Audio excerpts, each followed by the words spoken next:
What are the signs and symptoms of acute graft versus host disease that acute myeloid leukemia patients should watch out for?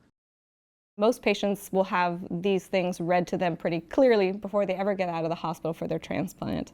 But the typical symptoms, we talked about the organ systems that are involved. So number one is a rash of any type.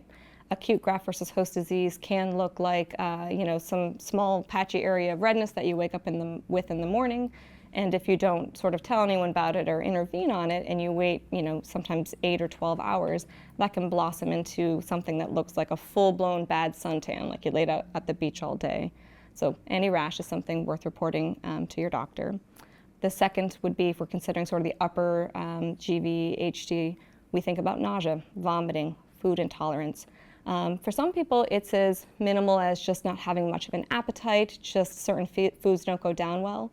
And this is one of our trickiest sort of organ systems to diagnose in a way, because it very much overlaps how almost every transplant patient feels coming out of the hospital, having experienced a transplant and having to take a lot more new meds. So it's tricky, but deviation from baseline or symptoms that just kind of don't improve in the time course that we expect from those other things are what we want patients to pay attention to.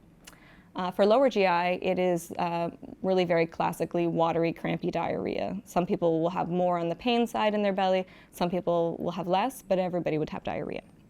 And the last is, in terms of the liver being the organ that's involved, is really more something that's picked up on labs. So most people who have acute GvHD of the liver, they might notice that they have a yellowing of their skin or their eyes, which is a marker of jaundice. And for most people, we just see it on the blood work that we keep an eye on.